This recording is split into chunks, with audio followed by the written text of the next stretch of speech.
रात के लगभग 12:30 बजे का समय हो रहा था। बंगाल के ही एक छोटे से शहर में बसा एक पुराना रेलवे स्टेशन के पास इस वक्त फिलहाल ना के बराबर भीड़ थी।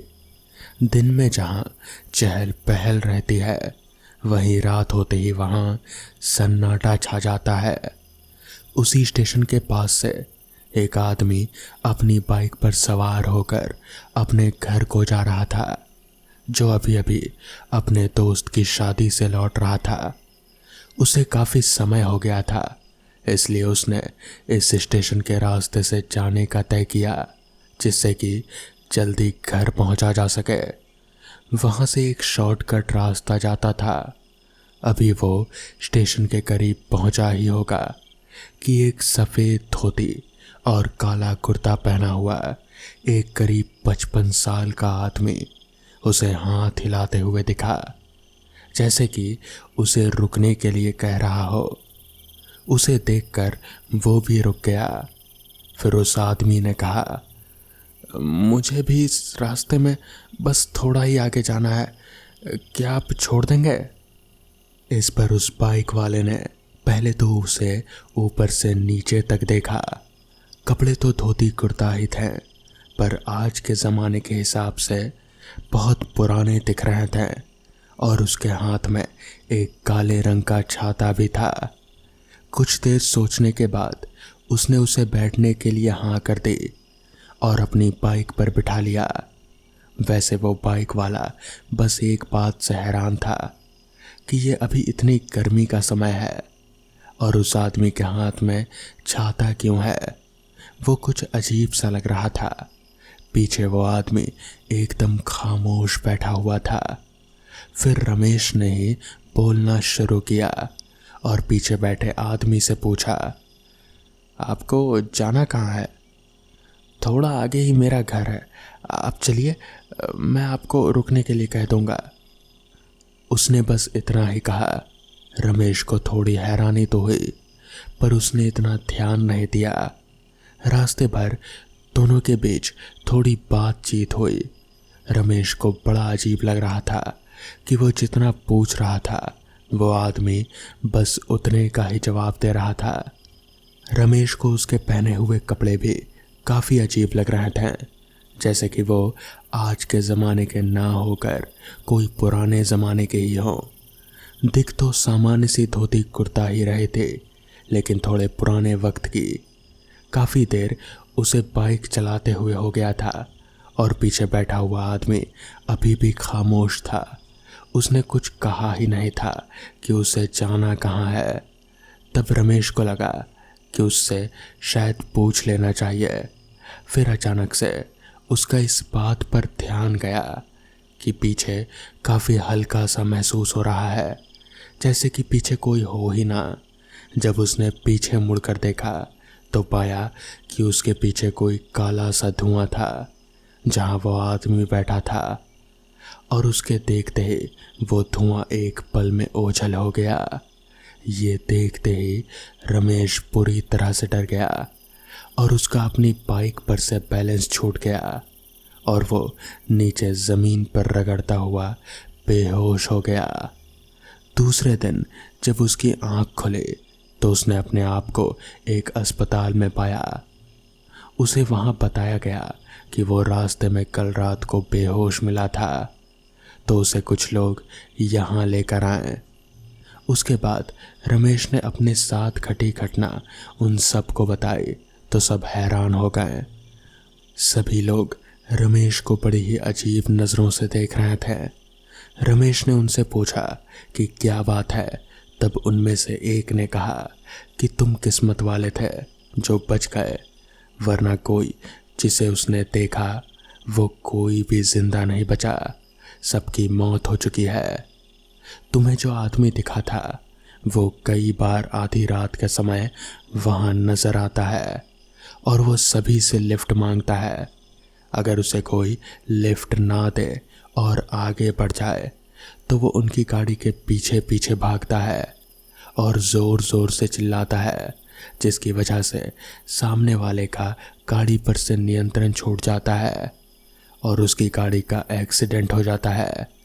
तुमने शायद उसे लिफ्ट दी थी, इसलिए उसने शायद तुम्हें छोड़ दिया, क्योंकि उसकी मौत भी इसी वजह से हुई थी। उसके बारे में लोग ऐसा बताते हैं कि उस दिन काफ़ी बारिश हो रहे थे। उस दिन कोई वाहन जाने को उसे मिल नहीं रहा था। वो किसी गांव से आया था, पर बारिश की वजह से और रात हो जाने की वजह से उसे जाने का कोई साधन नहीं मिल रहा था। उसे अपने घर जाना था, जहां उसकी पत्नी बीमार थी और वो उसके लिए दवाई लेकर अपने घर जा रहा था। लेकिन इतनी बारिश में उसे जाने के लिए कोई पर्याप्त साधन नहीं मिल रहा था, तो वो लिफ्ट मांगने लगा, लेकिन उसे किसी ने लिफ्ट नहीं दी। वो चिल्लाता रहा कि उसके घर पर कोई बीमार है और उसे पहुंचने की सख्त से सख्त ज़रूरत है, पर कोई भी उसकी बात को सुन ही नहीं रहा था। सब उसे अनसुना करके आगे बढ़ गए। ऐसे ही लिफ्ट मांगते मांगते उसे एक तेज रफ्तार ट्रक ने जोर की टक्कर मारी और वो उसी जगह मर गया। ये घटना करीब 40 साल पहले की है और तभी से उस आदमी की आत्मा अक्सर वहाँ देखी जाती है, उसी पुराने रेलवे स्टेशन के पास।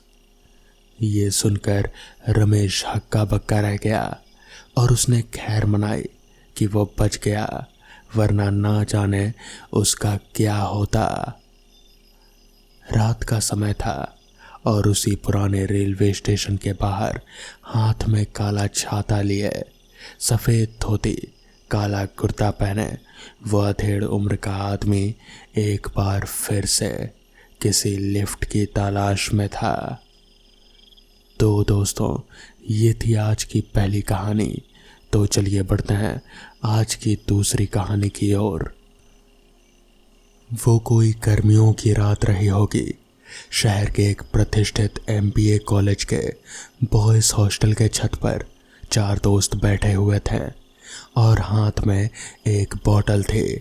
उनके हाव भाव से लग रहा था कि शायद उस बोतल में शराब थी। भाई बस ये 2 दिन और बीत जाएं, प्लेसमेंट भी सही से हो जाए, तब तो सब सेट है। सब अपनी अपनी जॉब में बिजी हो जाएंगे। सबको ऐसे हॉस्टल पे छत पर बैठना, दुनिया भर की बातें करना, जूनियर्स की रैगिंग लेना, ये सब बहुत याद आने वाला है। रजनीश ने विनोद को देखते हुए कहा, हाँ भाई, जब ज़िंदगी भी पूरी तरह से निर्धारित हो जाती है तब ये कॉलेज लाइफ बहुत याद आती है यार। देवेश ने विनोद और रजनीश के कंधों पर हाथ रखते हुए कहा, मगर सालों, क्या हम सभी उस घटना को कभी भूल पाएंगे जो उस दिन हुआ था? रजत ने कहीं शून्य में देखते हुए कहा, साले मनहूस, तेरा हर वक्त ऐसी बातें करना ज़रूरी है क्या? कभी तो उस बात को भूल जाया कर और हमें भी भूल जाने दिया कर। विनोद ने रजत को घूरते हुए कहा, वो बात हमारी ज़िंदगी का एक ऐसा कड़वा सच है जिसे हम चाहकर भी नहीं बदल सकते हैं। रजत ने कहा, अंधेरी रात में जब चांद भी बादलों के पीछे कहीं दुबका पड़ा था, उस 2 मंजिला भव्य हॉस्टल के सामने वाली सड़क से लगी रोड लाइट ही थे जो अंधेरे को मिटाने की कोशिश कर रहे थे, मगर अचानक वो भी ऑन ऑफ होने लगी और पास से घर घर की आवाज़ें आने लगी। चलो भाई, मौसम ख़राब हो रहा है, चलो नीचे चलते हैं। इस रजत की बातें सुनने से बेहतर है कि हम सब अपने अपने बिस्तर पर जाकर सो ही जाएं। देवेश ने कहा। इसके बाद वो चारों छत पर रखी बड़ी सी पानी की टंकी के दाईं ओर लगी लोहे की सीढ़ी से नीचे उतर गए। सब कुछ शांत हो गया था, मगर काले आसमान में बिजली चमक उठी और पानी की टंकी की ओट में एक बड़ा सा काला साया खड़ा नजर आया, जिसकी एक जोड़ी बिल्लौरी आंखें चमक रहे थे और अगले ही पल वो गायब था। रात के 2 बज रहे थे। दूसरी मंजिल के बड़े से गलियारे के दोनों ओर 6-6 कमरे थे और उस गलियारे से ही निकलता हुआ गलियारा बाईं ओर मुड़ गया था, जहां फिर दोनों ओर 6-6 कमरे थे। पहले वाले गलियारे के अंत में एक बड़ी सी वॉल क्लॉक लगी हुई थी और उसके बाईं ओर बाथरूम और दाईं ओर स्टोर रूम था। वॉल क्लॉक से आगे बढ़ते हुए देवेश और रजनीश का कमरा दूसरे नंबर का था। वो उसके सामने वाला कमरा विनोद का था। गलियारे में लगा छोटा सा पीला बल्ब केवल एक इशारा कर रहा था कि यहाँ जिंदा लोग हैं, अन्यथा वहाँ शमशान से भी ज्यादा खामोशी पसरी थी। रजनीश और देवेश अपने कमरे में अपने अपने बिस्तर पर सो रहे थे। उनके बगल वाले कमरे में रजत और विनोद घोड़े बेचकर सोए हुए थे। पूरे हॉस्टल में खामोशी पसरी हुई थी। रोड लाइट के ऑन ऑफ होने की तरह अब गलियारे में लगा बल्ब भी जल बुझ होने लगा था। पूरे हॉस्टल में किसी लड़के के फफक फफक कर रोने की आवाज़ें गूंजने लगी। रजनीश की आंखें खुली और नींद में ही एक फत्ती सी गाली देता हुआ वो बोला, कौन है यार, लड़कियों की तरह रोए जा रहा है रात के समय। और वो नींद में ही चलता हुआ बाहर गलियारे में पहुंचा, मगर वहां कोई नहीं था। हाँ, बल्ब जरूर अब भी जल बुझ रहा था। रजनीश ने पूरी दूसरी मंजिल छान मारी, मगर कहीं कोई नहीं मिला। थक कर वो वापस अपने कमरे में सोने के लिए जा ही रहा था कि तभी रोने की आवाज़ और तेज हो गई। इस बार ध्यान से सुनने पर रजनीश को वो आवाज़ बाथरूम से आती हुई महसूस हुई। कौन रो रहा है यार लड़कियों की तरह? उसने बाथरूम में झांक कर देखा तो कोई भी नजर नहीं आया, मगर अब गलियारे में लगे उस पीले बल्ब के साथ साथ बाथरूम की लाइट्स भी जलने बुझने लगी थी। रोने की आवाज़ अब पूरी तरह से बंद हो गए थे। इस बार वो थोड़ा सकपका गया, मगर डरा नहीं। उसने सोचा कि जब यहाँ आ ही गया हूँ तो हल्का होकर ही चलता हूँ, और वो अपना काम निपटाने लगा। उसे लगा कि कोई है जो उसकी पीठ को घूरे जा रहा है, और अचानक ही उसने अपना सिर झटका, मानो अपने दिमाग में आने वाले विचारों को झटक रहा हो, और सामने लगे शीशे को देखने लगा। पर सामने देखते ही उसकी रीढ़ की हड्डी में एक ठंडी लहर दौड़ गई। शीशे में उसे वही काला साया नजर आया जिसके सिर्फ आंखें चमक रहे थे, बिल्ली जैसी डरावनी आंखें। वो आंखें धीरे धीरे रजनीश के करीब आ रहे थे और करीब आती गई। कौन? रजनीश उन आंखों को पहचान चुका था, मगर उसे यकीन नहीं हो रहा था कि ये वही साया है। पहचान तो तू गया ही है, अब देर मत कर, चल मेरे साथ। उस काले साए ने आवाज में एक अलग ही लचक के साथ कहा, नहीं, मैं कहीं नहीं जाऊंगा। और तू लौट कैसे आया साले? कहता हुआ रजनीश उस साए को मारने के लिए पलटा ही था, मगर उसने रजनीश को दूर धक्का दे दिया और अपने बाईं ओर लगे वॉश बेसिन को उखाड़कर उसके सिर पर फेंक दिया। खून का एक फव्वारा निकला और अगले ही पल सब शांत।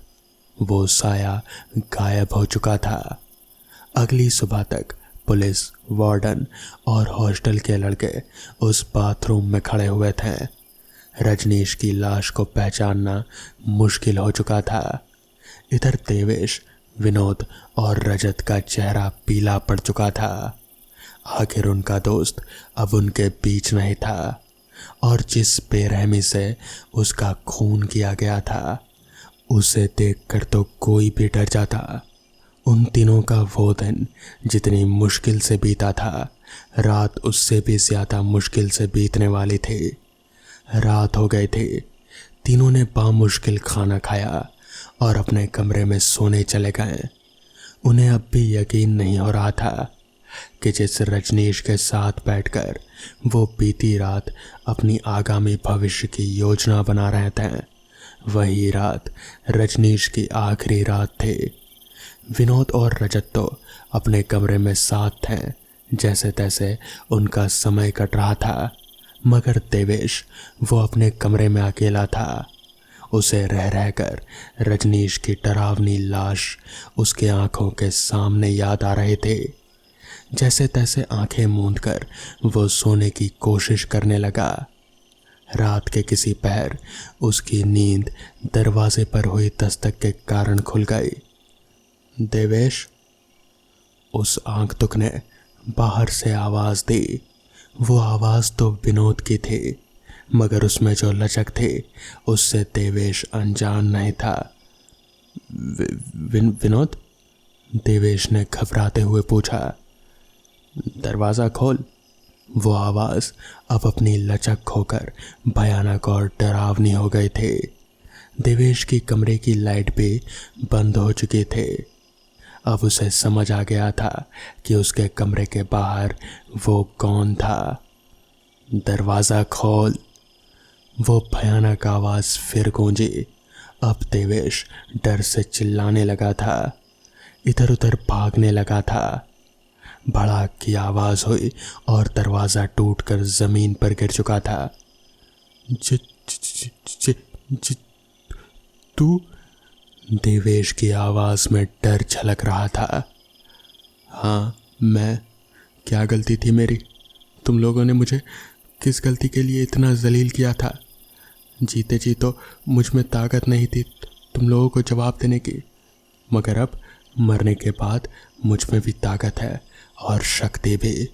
अब मैं बदला लूँगा, उस साय ने कहा, जिसे अभी अभी देवेश ने जय कहकर संबोधित किया था। वो एक झटके में ही देवेश के सामने आ खड़ा हुआ और देवेश डर से कांपने लगा। मुझे छोड़ दे जाए। मैंने वो सब जानबूझकर नहीं किया था। जाने दे भाई, प्लीज़ प्लीज़। देवेश घिघियाता हुआ बोला। जय के सामने हाथ जोड़कर वो खड़ा था। कभी मैं भी ऐसे ही बोला करता था, तुमने छोड़ा था मुझे, जय ने गुस्से में कहा। वो अब भी एक साय के ही रूप में था। उस घुप अंधेरे में सिर्फ उसकी बिल्लौरी आंखें ही चमक रहे थे। मुझे छोड़ दे। देवेश का वाक्य पूरा होने से पहले ही एक गुलाबी रंग का दुपट्टा हवा में उड़ता हुआ आया और उसका एक सिरा देवेश के गले के चारों ओर गोल गोल लिपटता गया और दूसरा सिरा पंखे से जाकर बंध गया। देवेश हवा में झूल गया। उसकी जीभ बाहर लटकी हुई थी और गर्दन एक ओर मुड़ी हुई थी। जय जा चुका था अपना एक और बदला लेकर। दरवाज़ा वापस अपनी जगह लग गया था, बिल्कुल पहले की तरह।